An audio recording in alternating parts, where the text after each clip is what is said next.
اور اصل میں ممانعت کی بنیاد یہ ہے کہ کہیں یہ بات شرک تک نہ لے جائے.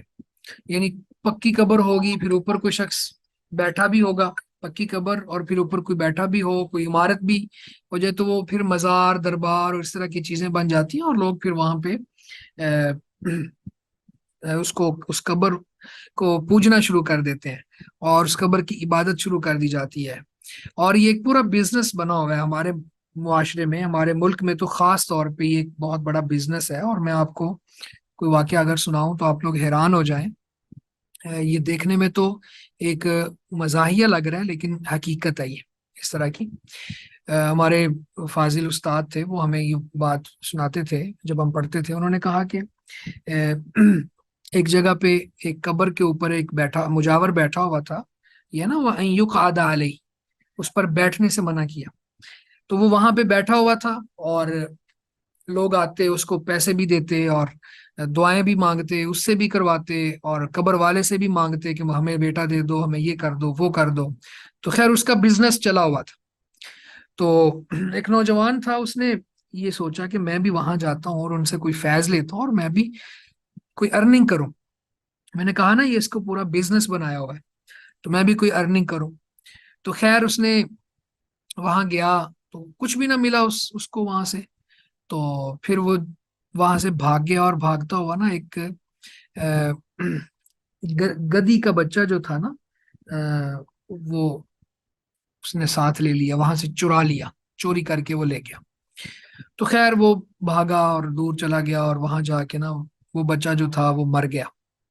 جب وہ مر گیا تو اس نے کہا کہ اب تو یہ میرے کسی کام کا نہیں رہا. تو اس نے خیر اس کو زمین میں گڑھا کھودا اور اس کے اندر ڈالا اور اوپر مٹی ڈال دی. اور وہ اس پورے کام سے جب تھک چکا تھا تو وہیں بیٹھ گیا. تو وہاں بیٹھ کے تو کچھ دیر آرام کر کے اس کا ارادہ تھا کہ آگے جاؤں گا میں. لیکن اس کو وہاں بیٹھا دیکھ، قبر ہے، قبر کے پاس وہ بیٹھا ہوا ہے، تو لوگوں نے آ کے وہاں پہ وہی کام شروع کر دیا جو پہلے جہاں سے یہ بھاگ کے آیا تھا وہاں کام چل رہا تھا. یعنی آ کے وہ چندہ بھی دینا شروع کر دیا، چادر بھی کسی نہ کسی نے ڈال دی، اور پھر آ کے وہی مناجات اور دعائیں. چونکہ شرک ہے نا، شرک کا دروازہ کھلتا ہے پھر قبر کے اوپر بیٹھنے سے. تو اس کو اچانک ذہن میں خیال آیا کہ یہ تو بڑا اچھا کام ہے، مجھے آگے کہیں جانے کی ضرورت ہی نہیں ہے، میں تو یہیں بیٹھتا ہوں. تو وہ وہاں بیٹھ گیا، اب اس کی دکان چلنا شروع ہو گئی. تو اس کے چرچے ہوئے. تو پہلے جہاں سے وہ بھاگ کے آیا تھا وہاں پہ جو شخص موجود تھا اس کو پتا چلا کہ یہاں کوئی اور بھی اس طرح دربار بن چکا ہے، اور وہاں بھی لوگ جاتے ہیں اور اپنی حاجتیں لے کے جاتے ہیں اور پوری کرواتے ہیں اور یہ ساری چیزیں. تو وہاں پہ آیا تو اس نے کہا میں دیکھوں وہ کون ہے اور کیسا ہے. وہ وہاں پہ آیا، جب اس نے دیکھا یہ تو وہ شخص ہے، لڑکا جو مجھ سے بھاگ کے گیا تھا. اس نے اسے پوچھا بھائی تم نے یہ کیا کیا یہاں پہ آ کے. اس نے وہ پورا واقعہ بتایا کہ وہ جو میں وہاں سے گدی کا بچہ لے کے آیا تھا، ڈونکی، تو وہ یہاں مر گیا، تو میں نے اس طرح کیا تو لوگوں نے پیسے پھینکنا شروع کر دیے، تو میں نے کہا کہ میرا تو بزنس چل گیا. اس نے آگے سے جو کہا، ہمارے جو فاضل استاد تھے انہوں نے ہمیں یہ بات پنجابی میں سنائی، اور انہوں نے کہا کہ اس نے آگے سے یہ کہا ٹھیک ہے پتر کم جاری رکھ، ایدی ماں اتھے میں نپی ہوئی. یعنی اس نے یہ بتایا کہ اس کی جو پہلی قبر تھی وہاں بھی ایک گدی کو ہی، گدے کو ہی دفنایا ہوا ہے، اور لوگوں کو دھوکہ دینے کے لیے یہ میں نے بزنس چلایا. اس وقت بھی آپ دیکھ لیں، میں تھوڑا سا تفصیلاً یہ بات اس لیے بیان کر رہا ہوں کہ شرک کا دروازہ یہاں سے کھلتا ہے کہ جب قبر کو پختہ کر دیا جاتا ہے تو لوگوں کے ذہن میں یہ بات آتی ہے کہ یہ تو بہت معزز شخصیت ہے. اچھا پھر قبر کے اوپر کوئی شخص بیٹھ جاتا ہے تو وہ کہتے ہیں جی کہ یہ تو سب کچھ چھوڑ کے یہاں پہ مراقبہ کر رہا ہے اور مجاور بنا ہوا ہے، تو یہ یہاں پہ بیٹھا ہے تو اس کا بھی خیال رکھنا ہے ہمیں. پھر آہستہ آہستہ وہ چندہ آنا شروع ہو جاتا ہے، اور پھر یبنا علیہ، اس پر عمارت بننا شروع ہو جاتی ہے. بعض لوگ تو مسجدیں بنا لیتے ہیں. اللہ کے رسول صلی اللہ علیہ وسلم نے اس بات سے منع کیا، بلکہ آپ نے فرمایا کہ اللہ یہود و نصارہ پہ لعنت کرے، انہوں نے اپنے انبیاء کی قبروں کو سجدہ گاہ بنا لی. تو ایسا ہوتا ہے، تو یہ دھوکہ دینے کے لیے اور پھر اس طرح کی چیزیں کرتے ہیں. ہمارے علاقے میں پتوں کی میں ایک سخی عباس کے نام سے بہت بڑا دربار ہے. تو وہ بہت بڑا، اور بہت بڑا میلہ بھی لگتا ہے وہاں پہ، بڑی پختہ قبریں اور بنی ہوئی ہیں وہاں پہ، اور اس کی قبر بھی بڑی پکی ہے اور بہت بڑی ایک عمارت ہے وہاں پہ.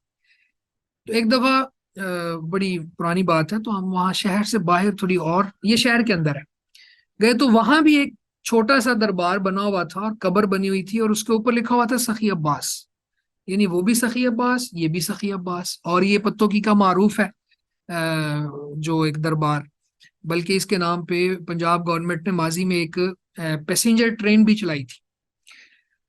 تو خیر میں نے وہاں اس سے پوچھا، جو شخص موجود تھا وہاں پہ جو مجاور بن کے بیٹھا ہوا تھا، میں نے کہا بھائی اب ہم بڑے کنفیوز ہو گئے ہیں کہ وہاں پہ اس کی قبر ہے یا یہاں پہ قبر ہے، دونوں جگہ پہ تم نے نام لکھا ہوا ہے۔ اس نے کہا بھائی یہ دونوں قبریں ہی اس کی ہیں۔ میں اور حیران ہو گیا، میں نے کہا کہ اس کی یہ کیسے ہو سکتا ہے؟ اس نے کہا بھائی وہ راتوں رات وہاں سے نیچے نیچے سے سفر کر کے یہاں آ جاتے ہیں، اور پھر جب واپس جانا چاہتے ہیں تو وہاں چلے جاتے ہیں، تو یہ ان کی آرام گاہ ہے، وہاں بھی رہتے ہیں یہاں بھی رہتے ہیں۔ اب یہ دیکھیں، یہ ہے وہ معاملات جس کی وجہ سے اللہ کے نبی صلی اللہ علیہ وسلم نے قبر کو پختہ بنانے سے، اس کے اوپر بیٹھنے سے، عمارت تعمیر کرنے سے منع کی۔ تو لوگوں کے عقائد بگڑ گئے، لوگوں کے نظریات ہی تبدیل ہو گئے، انہوں نے وسیلے کا بہانہ بنا کے قبر والوں سے مانگنا شروع کر دیا، اور ان کو داتا، غوث اور دستگیر اور گنج بخش اور اس طرح کے نام دے دیے، اور پھر معاذ اللہ اولیاء کی شان بہت بلند ہے، اور لیکن اولیاء اللہ کی شان یہ ہے کہ انہوں نے اس بات کی تعلیم نہیں دی۔ اچھا، ہم اس حدیث پہ کافی تفصیل میں بات کر رہے تھے اور الحمدللہ ہو بھی گئی، تو اس کا خلاصہ یہی ہے کہ جو قبروں کو پختہ بنانے کی ممانعت ہے، یا پھر اس کے اوپر بیٹھنے کی ممانعت ہے، یا اس پر عمارت بنانے کی ممانعت ہے، اس کی وجہ شرک کا دروازہ بند کرنا ہے، کیونکہ بہت جگہوں پہ اور مثالوں کے ساتھ ہم یہ بات سمجھ چکے ہیں کہ اس طرح کے جو قبے، گنبد، مقبرے اور مزار اور اس طرح کی چیزیں بنی ہوتی ہیں، اور لوگ وہاں پہ مجاور بن کے بیٹھے ہیں، بلکہ اور بھی بہت سی معاشرتی برائیاں اور خرابیاں بھی وہاں پہ دیکھنے کو ملتی ہیں پھر۔ تو اس لیے ان کو ختم کر دینا چاہیے۔ اگر اسلامی حکومت ہو تو پھر اس کا سب سے پہلا کام یہی ہونا چاہیے کہ شرک کے دروازوں کو بند کرے، شرک کی جگہوں پر باقاعدہ نوٹس لے، اور خیر قبر اور مسجد یہ دونوں چیزیں ہوں تو بھی فقہا کا کہنا یہ ہے کہ دیکھا جائے گا کہ پہلے قبر تھی یا مسجد تھی۔ اگر تو پہلے قبر تھی بعد میں مسجد بنی ہے تو مسجد کو وہاں سے ختم کریں، کسی اور جگہ لے جائیں۔ اب دیکھیں، مسجد نماز کے لیے ہے، لیکن شرک کا دروازہ کھلتا ہے اگر قبروں کے ساتھ مسجد کو بنا دیا جاتا ہے۔ قبرستان میں مسجد کا وجود نہیں ہونا چاہیے، تو اس لیے پھر مسجد کو وہاں سے شفٹ کر دیا جائے۔ تو بہرحال اسی طرح قبروں کے اوپر بیٹھنے کے حوالے سے یقعدہ علیہ کا مطلب، اس کا مطلب یہ قطع نہیں ہے کہ دعا کے لیے بھی نہیں بیٹھنا، یعنی دعا وغیرہ کی جا سکتی ہے وہاں بیٹھ کے، اور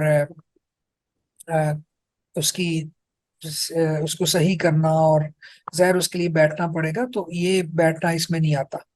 تو بیٹھنے سے مراد کیا ہے؟ مجاور بن کے بیٹھ جانا، اور پھر شرک کا دروازہ، اور قبر کو ہی اپنا گھر بنا لینا، اس کے اوپر ہی رہنا، اور لوگوں کے ہاں پھر آپ کو اس نظر سے لوگ دیکھتے ہیں کہ آپ بہت زیادہ پارسا ہیں اور دنیا سے قطع تعلق ہیں، مرنے سے پہلے ہی قبرستان میں پہنچے ہوئے ہیں، پھر لوگ آپ کے پاس چیزیں لینے آ جائیں، تو یہ چیزیں ان سے ممانعت ہے۔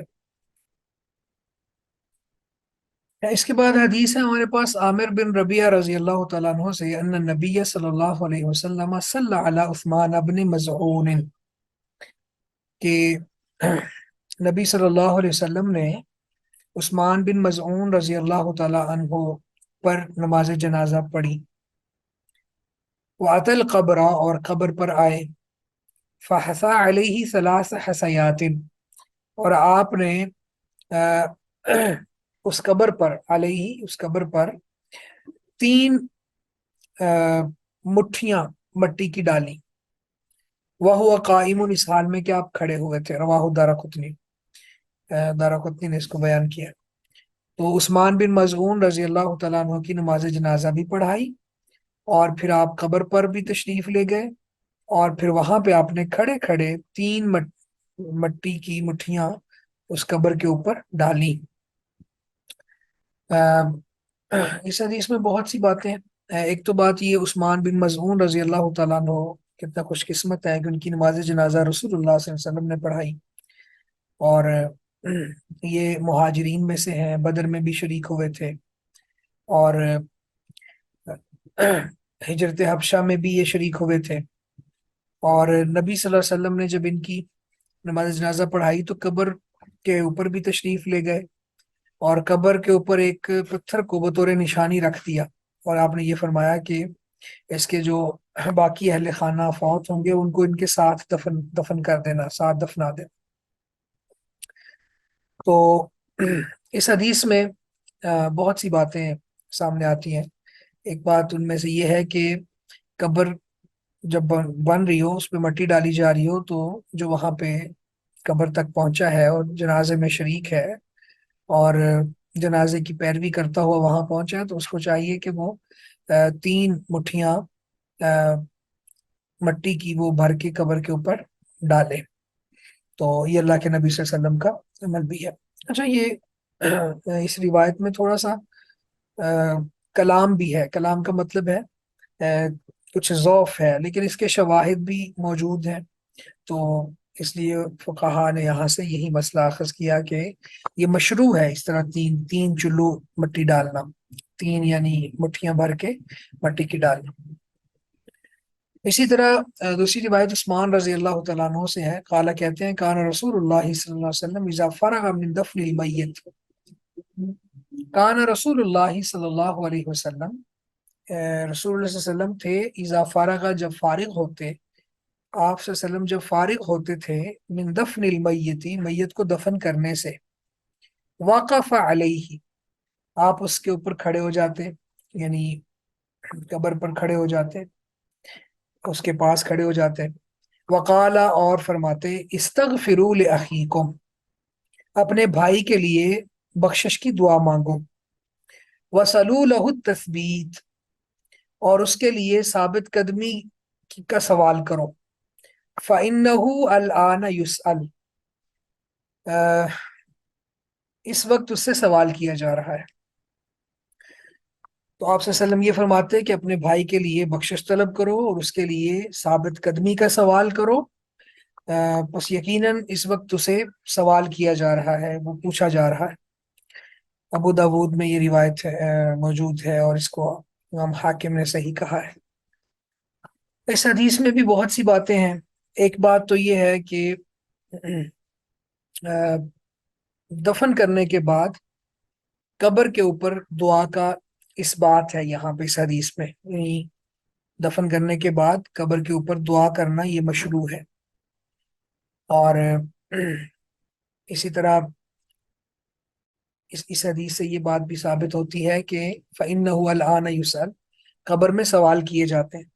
ویسے تو اور بھی روایات میں ہے، مسند احمد کی روایت میں برا بن عازب رضی اللہ تعالیٰ عنہ سے تفصیلاً وہ روایت میں موجود ہے کہ سوال کیے جاتے ہیں، سوالات کے پھر نیک بندہ کیا جواب دیتا ہے اور جو بدبخت ہے وہ کیا جواب دیتا ہے۔ تو یہ حدیث بھی اس بات کی دلیل ہے کہ قبر میں سوال ہوتا ہے۔ تو آپ صلی اللہ علیہ وسلم نے 2 چیزوں کی دعا کا حکم دیا کہ اپنے بھائی کے لیے بخشش طلب کرو اور اس کے لیے التثبیت مانگو۔ تو ایک تو اس کے لیے استغفار، یعنی اللہ تعالیٰ اس کے گناہ معاف کر دے، اگرچہ نماز جنازہ میں بھی بندہ یہی مانگ رہا ہوتا ہے، اللہم اغفر لہ وارحمہ وعافہ واعف عنہ واکرم نزلہ ووسع مدخلہ واغسلہ بالماء والثلج والبرد۔ یہ ہم تفصیلاً پڑھ آئے ہیں کہ اللہ اس کو اتنا پاک صاف کر دے جس طرح میل کچیل سے کپڑے صاف ہو جاتے ہیں۔ تو بخشش کی دعا کرنے کا وہاں بھی حکم ہے اور یہاں بھی ہے۔ اور یہاں پہ ساتھ اضافی چیز جو آپ نے بتائی، وَسَلُوا لَهُ التَّثْبِيتَ اس کے لیے ثابت قدمی کی دعا کا۔ تو ثابت قدمی ان سوالوں پر جو سوال ہوں گے، اور پھر ان کا جواب دیتے ہوئے اللہ تعالیٰ اس کو ثابت رکھے۔ اللہم ثبتہ بقول لا الہ الا اللہ، اے اللہ اس کو لا الہ الا اللہ قول پر ثابت قدم رکھ، اس کو جو سوال ہوں گے اس کے جوابات صحیح صحیح دینے کی توفیق اس کو دے دیں۔ تو یہ ہے وصلوا لہ التثبیت، اس کے لیے ثابت قدمی کی دعا کرو۔ تو آپ ذرا یہ دیکھیں کہ استغفار کی فضیلت بھی یہاں اس حدیث سے ہمارے سامنے آتی ہے کہ گناہوں کی معافی کتنی ضروری ہے، اور دوسروں کے لیے بخشش کی دعا کرنا اس کے کتنے فوائد ہیں، اور اللہ رب العزت نے یہاں پہ بھی ہمیں یہ بات سکھائی ہے۔ اور ایک اور بات لأخیکم، اس سے یہ بات سمجھ آتی ہے کہ سارے مسلمان اخوت کے رشتے میں پروئے ہوئے ہیں، یعنی اس سے وابستہ ہے، ہر کوئی مسلمان دوسرے کا بھائی ہے۔ تو اس لیے فرمایا استغفروا لأخیکم، یہاں پہ یہ قطعاً مطلب نہیں ہے کہ صرف آپ کا جو سگا بھائی ہے اس کے لیے آپ دعا کرو استغفار کی بات، کیونکہ یہاں اخوت اسلامی مراد ہے، تو یہ بھی یہاں سے ہمیں سمجھ آئی۔ اور سب سے اہم بات وہ یہ کہ میت کو اس وقت ضرورت ہوتی ہے سوالات دعاؤں کی، یعنی ٹھیک ہے اس کے محاسن بھی بیان کرنے چاہیے، اللہ کے رسول کا فرمان بھی ہے اذکروا محاسن موتاکم، فوت ہونے والے کی خوبیاں ذکر کرو، تو وہ یہ اصل میں پیرالل آپ نے بتایا کہ اس کی خامیاں نہ بیان کرو، وہ جو کر چکے ہیں اس طرف وہ چلے گئے، یعنی اس کا اب سزا جزا بھگتنے کے لیے وہ پہنچ چکے ہیں، اب ان کی خامیاں نہ بیان کرو، تو یہ اس کے پیرالل آپ نے بتایا کہ اس کی خوبیاں، اذکروا محاسن موتاکم، اپنے فوت ہونے والوں کی خوبیاں ذکر کرو، بیان کرو۔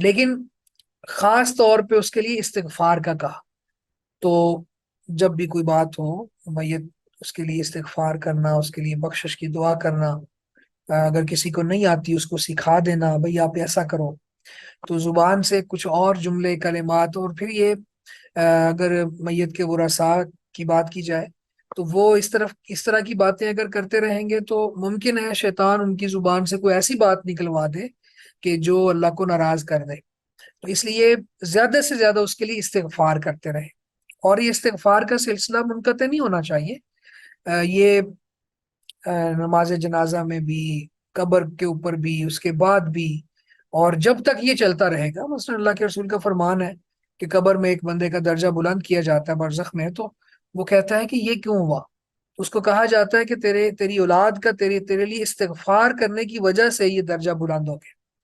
تو اس کا مطلب یہ ہے کہ ہر وقت میت کے لیے کوشش کرنی چاہیے کہ بخشش کی دعا کی جائے، اور اس کے لیے ثابت قدمی کی دعا خاص طور پہ اس وقت کرنی، فَإِنَّهُ الْآنَ يُسْأَلُ، کیونکہ اس وقت اس سے سوال کیے جائیں گے۔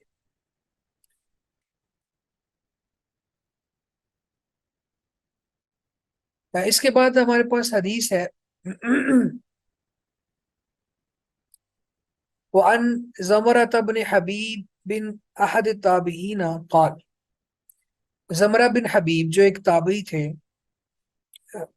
انہوں نے کہا کانو یستحبون اذا سوی علی المیت قبرہ، کانو وہ یعنی صحابہ کرام، یستحبون پسند سمجھتے تھے، پسند گردانتے تھے، اذا سوی علی المیت قبرہ، جب میت پر اس کی قبر برابر کر دی جائے، یعنی جب قبر میں دفنا کے اوپر سے سیٹ کر دیا جائے، وانصرف الناس عنہ، اور لوگ اس سے چلے جائیں، ان یقال عند قبرہ، یہ کہ اس کی قبر کے پاس کہا جائے یا فلان، اے فلان، قل کہہ لا الہ الا اللہ ثلاث مرات، 3 مرتبہ، یا فلان، اے فلان، قل کہہ ربی اللہ، میرا رب اللہ ہے، ودینی الاسلام، میرا دین اسلام ہے، ونبی محمد، اور میرے نبی محمد صلی اللہ علیہ وسلم ہے۔ رواہ سعید بن منصور موقوفا، سعید بن منصور نے اس کو موقوف روایت کے طور پر بیان کیا ہے۔ ولی تبرانی یہ نحوہ من حدیث ابی امامہ مرفوعا مطولا، اور تبرانی میں اسی طرح کی ایک ابو امامہ کی حدیث بھی مرفوع ہے، اور وہ مطول ہے، یعنی وہ لمبی حدیث ہے۔ اب یہ حدیث جو ہمارے سامنے ہے، سب سے پہلے تو یہ سمجھ لیں کہ یہ حدیث ضعیف ہے۔ اگر یہ حدیث صحیح ہوتی تو پھر ہمارے پاس یہ چیز ثابت تھی، اور اس کا جواز تھا کہ جب میت کو قبر میں دفنا لیا جاتا ہے تو دفن کرنے کے بعد پھر اس کے اوپر کھڑا ہو کے اس کا نام لے کے اسے یہ کہا جائے لا الہ الا اللہ کیا ہے، اور ربی اللہ کہے، دینی الاسلام کہے اور نبی محمد کہے، تو یہ اسے تلقین کی جاتی۔ تو صحیح بات یہ ہے کہ بس اس کے لیے سوال کیا جائے اللہ سے کہ اللہ اس کو ثابت قدم رکھ دے۔ اس کو یہ تلقین کرنا اور اس کو یہ کہنا، بہت سی قرآن و سنت کی نصوص آ، اس بات پر دلالت کرتی ہیں کہ انک لا تسمع الموتى، کہ قرآن مجید نے بھی کہا کہ آپ مردوں کو نہیں سنا سکتے۔ اور دوسری بات ہے کہ یہ روایت ثابت ہی نہیں ہے، اور یہ صحیح حدیث کے بعد اس کو امام صاحب بیان کر کے آئے، تو پہلی حدیث کو ہی رکھا جائے گا، اس حدیث سے استدلال ٹھیک نہیں ہوگا۔ تو پہلی حدیث کیا ہے کہ اپنے بھائی کے لیے استغفار کی دعا کرو، یعنی اس کے لیے بخشش طلب کرو، وَصَلُوا لَهُ التَّثْبِيتَ، اور اس کے لیے ثابت قدمی مانگو، فَإِنَّهُ الْآنَ يُسْأَلُ، بس بے شک اس وقت اس سے سوال کیا جا رہا ہے۔ اس کے بعد اگلی حدیث ہمارے پاس وعن بریدہ بن الحسیب الاسلمی رضی اللہ عنہ، بریدہ رضی اللہ تعالیٰ عنہ سے مروی ہے، قال کہتے ہیں قال رسول اللہ صلی اللہ علیہ وسلم، رسول اللہ صلی اللہ علیہ وسلم نے فرمایا، کنت نہیتکم عن زیارت القبور فزوروها، کنت نہیتکم، میں نے تمہیں منع کیا تھا، عن زیارت القبور، قبروں کی زیارت سے، فزوروها، سو اب تم ان کی زیارت کرو، یعنی قبرستان میں جایا کرو، قبروں کی زیارت کر لیا کرو، اب میں اجازت دے رہا۔ رواہ مسلم، یہ صحیح مسلم کی حدیث ہے۔ زاد ترمذی، ترمذی نے اس میں اضافہ کیا، فإنها تذکر الآخرہ، بس بے شک یہ آخرت کو یاد کرواتی ہیں، یعنی یہ آخرت یاد دلاتی ہے۔ وزاد ابن ماجہ من حدیث ابن مسعود، اور ابن ماجہ میں ابن مسعود کی حدیث میں ہے، وتزہد فی الدنیا، اور دنیا سے بے رغبتی پیدا کرتی ہے، یعنی آخرت کو یاد دلاتی ہیں اور دنیا سے بے رغبتی پیدا کرتی ہے۔ اگلی حدیث بھی ساتھ میں لا لیتے ہیں، پھر انشاءاللہ تفصیل میں بات کرتے ہیں۔ وعن ابی ہریرہ رضی اللہ تعالیٰ عنہ ان رسول اللہ صلی اللہ علیہ وسلم لعن زائرات القبور، ابو ہریرہ رضی اللہ تعالیٰ عنہ سے مروی ہے، بے شک رسول صلی اللہ علیہ وسلم نے قبروں کی زیارت کرنے والی عورتوں پر لعنت فرمائی ہے۔ اب ذرا یہ دیکھیں، سب سے پہلی بات اس پہ، ویسے پچھلا جو لیسن تھا نماز سے پہلے والا، اس میں نے تفصیلاً بات کر دی ہے، اس کو میں سمرائز کر دیتا ہوں۔ تو اس میں مسئلہ یہ ہے قبروں کی زیارت کرنے کی بات ہے، تو یہاں پہ اللہ کے رسول صلی اللہ علیہ وسلم نے خود ہی فرما دیا کہ میں نے تمہیں پہلے قبروں کی زیارت کرنے سے منع کیا تھا، تو اب تم زیارت کر سکتے ہو، تو آپ نے اجازت دے دی۔ تو وہ فقہا جو اس بات کی طرف گئے ہیں کہ عورتیں قبرستان میں جا سکتی ہیں اور جانا مشروع ہے، تو ان کی دلیل بھی یہی ہے، وہ کہتے ہیں کہ یہاں پہ مردوں کے ساتھ عورتیں بھی شامل ہیں، ہر حکم ہے۔ اب رہی بات یہ آگے دیکھیں کہ ان رسول اللہ صلی اللہ علیہ وسلم لعن زائرات القبور، کہ قبروں کی زیارت کرنے والی عورتوں پر آپ نے لعنت کی ہے۔ تو یہاں پہ ہم نے بات کی تھی کہ شیخ البانی رحمہ اللہ نے احکام الجنائز میں اس پہ تفصیلاً بات کی، اور وہ کہتے ہیں کہ یہ زائرات کی جگہ پہ زوارات ہے، یعنی بہت زیادہ قبروں میں جانے والی، بہت زیادہ وہاں جانے والی، اور مشروط اجازت ہے، اس کے دلائل بھی ہیں۔ عائشہ رضی اللہ تعالیٰ عنہا کو اللہ کے رسول نے قبروں کی زیارت کرنے کی دعا بھی سکھائی۔ ایک عورت کو آپ نے قبر کے اوپر بیٹھے ہوئے دیکھا تو آپ نے اس کو یہ نہیں کہا تم قبرستان میں کیا کر رہی ہو، یہاں پہ کیوں آئی ہو، عورتوں کو اجازت نہیں ہے، بلکہ آپ نے اس کے نوحے کو، جیسے اگلی حدیث میں آ رہا ہے، آپ نے اس کے نوحہ کرنے کو برا جانا اور اس کو سمجھایا، اتق اللہ واسبری، اللہ سے ڈرو اور صبر کرو، یہ آپ نے کہا۔ آپ نے یہ نہیں فرمایا کہ تم قبرستان میں آئی کیا لینے ہو۔ تو بہت سی روایات ہیں، تو اس میں پھر مشروط اجازت ہے عورتوں کو کہ ایک تو وہ خاص طور پر شد رحال نہ کریں، پیچھے بھی یہ بات گزر چکی ہے۔ شد رحال کا مطلب کیا ہوتا ہے کہ نیت کر کے سفر کرنا، اور دوسرا یہ ہے کہ وہ کثرت سے نہ جائیں، اور تیسری شرط یہ ہے کہ وہ وہاں جا کے واویلا، بے صبری کا مظاہرہ نہ کریں۔ تو اگر ان شرائط کو وہ اختیار کر لیتی ہیں اور یہ کام وہ نہیں کرتی، تو پھر وہ جا سکتی ہیں۔ تو یہاں پہ ایک اور بات بھی ہے، وہ یہ کہ قبروں کی زیارت کرنا اور قبرستان میں جانا، اس سے آخرہ یاد آتی ہے. فإنها تذکر الآخرہ، آخرت یاد آتی ہے. وتزہد فی الدنیا، اور دنیا سے زہد پیدا ہوتا ہے. زہد یہ ایک ٹرم ہے جس کا معنی ہوتا ہے بے رغبتی، اور حدیث میں یہ لفظ اور جگہوں پہ بھی استعمال ہوا ہے. اللہ کے نبی صلی اللہ علیہ وسلم نے فرمایا کہ ازہد ما فی ایدی الناس، جو لوگوں کے پاس ہے اس سے زہد اختیار کرو. یحبک الناس، تو لوگ آپ سے محبت کریں گے. اور اسی طرح فرمایا کہ وزہد من الدنیا یحبک اللہ، جو کوئی دنیا میں چیزیں موجود ہیں، دنیا سے بے رغبتی اختیار کرو تو اللہ تعالیٰ آپ سے محبت کریں گے. تو زہد کا مطلب بے رغبتی ہے. تو دنیا سے بے رغبتی پیدا ہوتی ہے، انسان اپنے انجام کی فکر کرتا ہے کہ میں نے بھی یہاں آنا ہے. آپ کو میں بتاتا ہوں، کل عشاء کی نماز کے بعد ہم نے اپنے ایک ساتھی کی نماز جنازہ ادا کی. بالکل وہ ینگ بھی، اور 1.5 سال کا اس کا بیٹا ہے. ہمارے ساتھ یونیورسٹی میں وہ کولیگ ہے، وہاں پڑھاتا تھا. اکٹھے ہم بیٹھتے تھے. ایک دم سے خبر ملی ہمیں بالکل اچانک کہ فوت ہو گیا. تو اس کا لیور فیل ہو گیا، یعنی جگر کام کرنا چھوڑ گیا، اور ہاسپٹل میں چند دن رہنے کے بعد وہ اس دنیا سے چلا گیا. تو ایسے جنازوں میں شرکت کرنے سے تذکیر ہوتی ہے، نصیحت ملتی ہے انسان کو، اور آخرت یاد آتی ہے. اور اسی طرح سے قبروں میں جا کے بندہ جب دیکھتا ہے کہ یہ وہ لوگ ہیں، اپنے والدین کی قبروں پہ جانا، آباء و اجداد کی قبروں پہ جانا ہے. ایک وقت تھا کہ ان کا یہاں پہ وہ لوگ جن کا توتی بولتا تھا وہ اب یہاں پڑے ہوئے ہیں، اور ان کے بغیر بھی دنیا چل رہی ہے.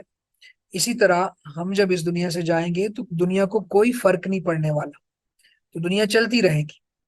تو میں بس مائنس ہو جاؤں گا یہاں سے. تو اس طرح کی چیزیں انسان کے ذہن میں پھر پیدا ہوتی ہیں، اور پھر وہ دنیا سے بے رغبت ہوتا ہے. اس کے بعد یہ جو احادیث ہم ابھی پڑھنے لگے ہیں، یہ نوحہ کرنے کی ممانعت ہے. وعن ابی سعید الخدری رضی اللہ عنہ قال، ابو سعید خدری رضی اللہ تعالیٰ عنہ کہتے ہیں، لعن رسول اللہ صلی اللہ علیہ وسلم النائحۃ والمستمعۃ، اخرجہ ابو داود. اللہ کے نبی صلی اللہ علیہ وسلم نے النائحہ، ایسی عورتوں پر لعنت کی ہے جو نوحہ کرتی ہیں. اصل میں یہ جو نوح یہ لفظ ہے نا، یہ فاختہ جب آواز نکالتی ہے تو اس کو کہتے ہیں. یعنی فاختہ یا کبوتری، یہ جب کوئی اس طرح کی آواز نکالتے ہیں تو رونے سے بھی ہچکیاں بنتی ہیں، اور پھر ساتھ کوئی آواز نکلے اور زبان سے آدمی اللہ کی ناشکری کے کلمات کہہ دے تو اس کو پھر نوحہ کہہ دیا جاتا ہے. تو النائحہ نوحہ کرنے والی عورت. اور دوسرا یہاں پہ جس بات سے منع کیا گیا ہے وہ یہ ہے کہ نوحہ سننے والی، والمستمع، نوحہ سننے والی. ایک ہے نوحہ کرنے والی، اور دوسری ہے نوحہ سننے والی. تو یعنی ظاہر ہے کہ کوئی عورت نوحہ سن رہی ہے تو وہ پھر اس کو منع نہیں کر رہی، اس کو چاہیے کہ اس کو روکے، اس کو سمجھائے، وہ اس مجلس کا حصہ ہے. تو اگر تو وہ اس کو منع نہیں کر رہی اور اس کو پھر اپریسیشن مل رہی ہے کہ لوگ نوحہ، اور یہ نوحہ کرنے والیاں جو ہوتی ہیں نا، یہ زیادہ تر لوگوں کو سنانے کے لیے ہی کرتی ہے. تو کوئی آتا ہے تو اس کے بعد پھر یہ اس طرح سے کرتی ہیں. تو نوحہ کرنے والی اور نوحہ سننے والی دونوں پر اللہ کے نبی صلی اللہ علیہ وسلم نے لعنت فرمائی ہے.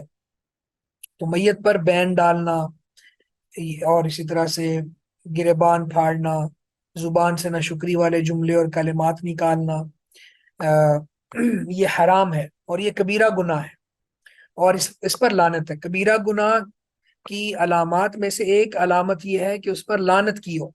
تو یہاں پہ آپ دیکھ لیں، لعن رسول اللہ صلی اللہ علیہ وسلم کے الفاظ ہیں. تو لعنت اللہ کی رحمت سے محرومی کا نام ہے. تو لعنت جن گناہوں پر کی گئی ہے وہ کبیرہ گناہ ہے. یعنی کبیرہ گناہوں کو جب ہم دیکھیں، یا آپ بات نوٹ کر لیں، کبیرہ گناہوں کو کیسے ہم پہچانیں گے؟ ایک بات یہ کہ اس پر لعنت کی گئی ہو، دوسری بات یہ اس پر کوئی حد وغیرہ لگتی ہو، جیسے زنا ہے، تہمت ہے، اور تیسری بات یہ اس پر کوئی سخت وعید ہو. تو یہ 3 چیزیں ہوں تو پھر وہ گناہ کبیرہ ہوتا ہے. اس کے بعد ام عطیہ رضی اللہ تعالیٰ عنہ سے ہے، قالت کہتی ہیں، اخذا علینا رسول اللہ صلی اللہ علیہ وسلم اللہ ننوح، اخذ علینا، اللہ کے نبی صلی اللہ علیہ وسلم نے ہم سے لیا، کیا لیا؟ عہد لیا، وعدہ لیا، اس بات کا عہد لیا، اللہ ننوح، کہ ہم مرنے والوں پر نوحہ نہیں کریں گی، ہم مرنے والوں پر بین نہیں ڈالیں گی۔ تو یہاں سے آخذہ کا مطلب ہے لیا، لیکن اس کے بعض اوقات عربی عبارت میں کچھ کلام یا کچھ الفاظ محذوف ہوتے ہیں، تو اس کے بعد مفعول بھی محذوف ہے، اور وہ کیا ہے؟ عہد یا وعدہ۔ تو اللہ کے نبی صلی اللہ علیہ وسلم نے ہم سے وعدہ لیا، اور اللہ ننوح، یہ کہ ہم نوحہ نہیں کریں گے۔ تو یہ صلح حدیبیہ کے بعد اللہ کے نبی صلی اللہ علیہ وسلم نے عورتوں سے بار بار یہ وعدہ لیا تھا، اور اللہ کے نبی صلی اللہ علیہ وسلم یہ وعدے لیتے رہتے تھے، اور جب اسلام قبول کرنے کے لیے آتے تو بھی اللہ کے نبی صلی اللہ علیہ وسلم مردوں سے عورتوں سے مختلف وعدے لیتے، اور اس کے علاوہ بھی وعدہ لینے سے یہ پختگی پیدا ہو جاتی ہے، انسان کی اصلاح ہوتی ہے اور تربیت ہوتی ہے۔ تو ناصح کو چاہیے یا مصلح کو چاہیے کہ وہ مدعوین سے وعدے لیتا رہے، اور اس سے ان کی تذکیر بھی ہوتی ہے، تزکیہ بھی ہوتا ہے، اور اصلاح بھی ہوتی ہے۔ اس کے بعد اگلی حدیث عمر رضی اللہ تعالیٰ عنہ کی ہے، ان النبی صلی اللہ علیہ وسلم قال، نبی صلی اللہ علیہ وسلم سے کہ آپ نے فرمایا، المیت یعذب فی قبرہ بما نیح علیہ، المیت، میت، یعذب فی قبرہ، قبر میں اس کو عذاب دیا جاتا ہے، بما نیح علیہ، اس کے سبب جو اس پر نوحہ کیا جائے، میت کو اس کی قبر میں اس کے اوپر کیے جانے والے نوحے کی وجہ سے عذاب دیا جاتا ہے۔ وَلَهُمَا نَحْوُهُ عَنِ الْمُغِيرَةِ بن شعبہ، اور اسی طرح مغیرہ بن شعبہ سے بھی بخاری مسلم میں روایت موجود ہے۔ اب یہاں پہ یہ بات بڑی سمجھنے والی ہے کہ میت کو قبر میں اس کے اوپر کیے جانے والے نوحے کی وجہ سے عذاب دیا جاتا ہے، اس کا معنی کیا ہے؟ نوحہ تو بعد والوں نے کیا ہے، میت کو عذاب کیوں دیا جا رہا ہے؟ اور اللہ تعالیٰ کے قرآن میں یہ اصول موجود ہے، لا تزر وازرۃ وزر اخری، کوئی کسی دوسرے کا بوجھ نہیں اٹھاتا۔ اب ایک عمل میت نے کیا ہی نہیں ہے، اس کا گناہ اس کو کیوں دیا جا رہا ہے؟ تو اس کو ہمیں اس سینس میں دیکھنا ہوگا کہ بعض صورتیں ایسی ہیں جس میں انسان کا گناہ جاری ہو جاتا ہے، اور اس کا سبب یہ بنا ہوتا ہے۔ اسی طرح نیکیاں بھی جاری ہو جاتی ہیں، کسی نیکی کا سبب انسان بنا ہوتا ہے تو پھر نیکی جاری ہو جاتی ہے، اور اگر کسی گناہ کا سبب بنا ہوتا ہے تو گناہ جاری ہو جاتا ہے۔ تو یہاں پہ اگر اس نے اپنے ورثاء کو یہ وصیت کی ہوتی ہے، بعض لوگ باقاعدہ وصیت کرتے ہیں، اور اس میں یہ کہا جاتا ہے کہ آپ میرے اوپر ایسا نوحہ کرنا کہ لوگ یاد رکھیں، میرے اوپر اس طرح کی آپ نے بین ڈالنے ہیں کہ پتہ چلے کوئی مرا ہے، کوئی گیا ہے اس دنیا سے۔ اگر وہ یہ اس بات کی وصیت کر کے آیا تھا تو پھر اس کو عذاب دیا جائے گا۔ اس کے علاوہ یعنی اگر وہ اصلاح کرتا رہا اور سمجھاتا رہا کہ میرے بعد تم نے صبر کرنا ہے، تو ایسے بندے کو تو پھر عذاب نہیں دیا جائے گا۔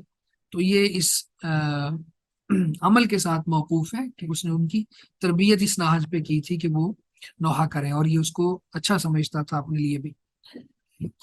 اس کے بعد اگلی حدیث ہمارے پاس انس رضی اللہ تعالیٰ عنہ سے ہے، قالا کہتے ہیں، شہدت بنتا للنبی صلی اللہ علیہ وسلم تدفن، میں نے نبی صلی اللہ علیہ وسلم کی لخت جگر، آپ کی بیٹی کے پاس موجود تھا جب وہ دفن کی جا رہی، ان کی تدفین میں نے شرکت کی۔ ورسول اللہ صلی اللہ علیہ وسلم جالس عند القبر، اور اللہ کے نبی صلی اللہ علیہ وسلم قبر کے پاس بیٹھے ہوئے تھے۔ فرائیت عینیہ تدمعان، بس میں نے دیکھا کہ آپ کی آنکھیں آنسو بہا رہی ہیں۔ رواہ البخاری، بخاری کی یہ حدیث ہے۔ شہید تو میں موجود تھا، بنتن للنبی، نبی صلی اللہ علیہ وسلم کی ایک بیٹی کے پاس، تدفنو، جب اس کو دفن کیا جا رہا تھا، یعنی میں نبی صلی اللہ علیہ وسلم کی بیٹی کی تدفین میں شریک تھا۔ ورسول اللہ صلی اللہ علیہ وسلم جالس عند القبر، اور اللہ کے نبی صلی اللہ علیہ وسلم قبر کے پاس بیٹھے ہوئے تھے۔ فرعیت عینیہ تدمعان، بس میں نے دیکھا کہ آپ کی آنکھیں آنسو بہا رہی ہیں۔ اب یہاں پہ بہت سی باتیں سمجھ آتی ہیں ایک بات تو یہ کہ جیسے ہم نے پیچھے ابھی حدیث پڑھی تھی کہ قبروں پر بیٹھنے سے اللہ کے نبی صلی اللہ علیہ وسلم نے منع فرمایا، تو وہ بیٹھنا مجاور بن کے بیٹھنا ہے اور اس کو قیام گاہ بنا لینا ہے اور اس میں پھر لوگوں کا آنا اور اس کا آگے سے ڈیل کرنا، پوری دکان کا کھولنا، یہ منع ہے۔ لیکن اگر کوئی اپنے پیارے کی قبر پہ جا کے بیٹھ کے آنسو بہا لے، وہاں پہ دعا کر لے، تو ایسا بیٹھنا ممنوع نہیں ہے۔ ایک بات یہ ثابت ہوئی۔ دوسری بات یہ ہوئی کہ اللہ کے نبی صلی اللہ علیہ وسلم کی آنکھیں آنسو بہا رہی تھی، تو میت کی تدفین کے دوران آنکھوں سے آنسو کا نکل آنا، فوت ہونے کے فوراً بعد اس کی خبر ملنے کے بعد آنکھوں سے آنسو کا نکل آنا، یا بعد میں کسی موقع پہ میت یاد آئے اور آنکھوں سے آنسو کا نکل آنا، یہ نوحہ نہیں ہے، یہ واویلا نہیں ہے، یہ بین نہیں ہے، یہ بے صبری نہیں ہے، یہ صبر کے خلاف نہیں۔ تو آنکھیں آنسو بہاتی ہیں، دل بھی غمگین ہوتا ہے، لیکن اللہ کے رسول صلی اللہ علیہ وسلم نے ابراہیم اپنے بیٹے کی وفات پہ یہ کہا تھا، آپ نے فرمایا تھا کہ ہم زبان سے وہی بات نکالیں گے جو ہمارے رب کو راضی کرے گی، ایسی بات قطعا نہیں نکالیں گے جو ہمارے رب کو ناراض کرے گی۔ تو اصل میں جو ایسی بات کا یا ایسے جملے کا نکالنا جو اللہ تعالیٰ کو ناراض کرے، یہ ممنوع ہے، یہ ہے نوحہ۔ لیکن آنکھوں سے آنسو کا نکل آنا، یہ کوئی بڑی بات نہیں ہے اور یہ صبر کے منافی بھی نہیں۔ اچھا، اسی طرح اس حدیث سے ایک اور بات بھی ثابت ہوتی ہے، وہ یہ ہے کہ اللہ کے نبی صلی اللہ علیہ وسلم کو بڑی بڑی آزمائشوں سے اللہ تعالیٰ نے دو چار کیا۔ ویسے تو انبیاء کو سب سے زیادہ آزمائشیں دی جاتی ہیں، نیک لوگوں پر بھی آزمائشیں آتی ہیں، اور یہ جو آزمائش ہوتی ہے نا کہ کسی اولاد میں سے کسی کا فوت ہونا، یہ بہت بڑی آزمائش ہے۔ اللہ کے نبی صلی اللہ علیہ وسلم کی چار بیٹیاں تھیں، تین آپ کی زندگی میں فوت ہو گئی تھی، اور ایک بیٹی فاطمہ آپ کی وفات کے 6 ماہ بعد فوت ہو گئی۔ تو یہ یہ جو دکھ ہے، یہ غم ہے، یہ اللہ کے نبی صلی اللہ علیہ وسلم کو دیا گیا۔ تو آنکھوں سے آنسو نکلنے سے دل ہلکا ہو جاتا ہے، اور انسان کو اللہ تعالیٰ صبر دے دیتے ہیں، اور پھر آزمائشوں پہ صبر کرنے کے بہت زیادہ وعدے ہیں اور فوائد اللہ تعالیٰ نے بتائے۔ آپ ذرا یہ دیکھیں، اس پہ بات اس لیے لمبی تھوڑی ہو رہی ہے کہ اللہ تعالیٰ سب کو محفوظ رکھے، کبھی آزمائش آئے تو پھر اس وقت واویلا نہیں کرنا، اور زبان سے غلط جملے اور کلمات کہ ملک الموت کو ہمارا ہی گھر نظر آیا تھا، یہاں سے اس کو کیوں لے گیا، یہ نہ جاتا میں چلا جاتا، یہ ہو گیا، اس طرح کی باتیں کرنا جو اللہ کو ناراض کرے، اس طرح کی بات ٹھیک نہیں ہے۔ یہ اللہ کی تقدیر کے فیصلوں پر راضی ہونا، یہ ارکان ایمان میں سے ہے، اور اس کا ایمان قابل قبول نہیں ہے جو تقدیر پر ایمان نہیں لاتا، اللہ کے فیصلوں پر راضی، کیونکہ یہ دنیا ہے، دنیا میں انسان اپنی مرضی سے چل ہی نہیں سکتا، اور وہ کہے جی جیسا میں سوچوں ویسا ہو، ایسا ہو ہی نہیں سکتا۔ انسان کی بڑی منصوبہ بندیاں ہوتی ہیں۔ اب دیکھیں، اللہ کے رسول فرماتے ہیں قبروں کی زیارت کرو، آخرہ یاد آئے گی۔ ہم نے قبروں میں جانا ہی قبرستان میں جانا چھوڑ دیا، جنازوں میں شریک ہونا چھوڑ دیا، اور اگر کبھی ہوتے بھی ہیں تو اس کو ہم نے ایک فیشن بنا لیا، اور وہ فیشن اس طرح کا ہے کہ بس بھئی ہم نے منہ دکھانا ہے، اپنا ملاقات کرنی ہے، وہ کہیں گے آیا نہیں ہے، ہمارا تعلق ٹوٹ جائے گا۔ نہیں بھائی، اگر آپ جاتے ہیں ٹھیک ہے، یہ بھی کریں، آپ ان کو حوصلہ دیں، ان کو دعا پڑھ کے سنائیں، ان للہ ما اخذ ولہ ما آتا وکل شیء عندہ باجل مسمى فلتصبر ولتحتسب، دعا اس کو پڑھ دیں، اور ساتھ میں اسے اس جنازے کے اندر شرکت کرنے سے یا پھر اس میت کی تدفین کو دیکھنے سے اس سے سبق حاصل کریں۔ کفا بالموت واعظا، موت سے بڑا واعظ کرنے والا کوئی نہیں ہے، نصیحت کرنے والا کوئی نہیں ہے موت سے بڑا۔ بہرحال یہ دنیا ہے، دنیا میں آزمائشیں بھی آتی ہیں۔ اس کے بعد اگلی حدیث جابر رضی اللہ تعالیٰ عنہ سے ہے، ان نبی صلی اللہ علیہ وسلم قال، کہ بے شک نبی اکرم صلی اللہ علیہ وسلم نے فرمایا، لا تدفنوا موتاکم باللیل، تم اپنے مردوں کو رات کو دفن نہ کرو، الا ان تضطروا، سوائے اس کے کہ تم مجبور ہو جاؤ، یعنی کوئی اضطراری کیفیت ہو تو پھر کرو، ورنہ نہ کرو۔ اخرجہ ابن ماجہ واسلہ فی مسلم، لیکن قال زاجر ان یقبر الرجل باللیل حتی یصلی علیہ، کہ یہ حدیث ابن ماجہ میں ہے اور اس کی اصل مسلم میں ہے، اور لیکن وہاں پہ یہ الفاظ ہیں زاجرہ۔ زاجرہ کا معنی ویسے تو ہوتا ہے ڈانٹنا، زجر و توبیخ،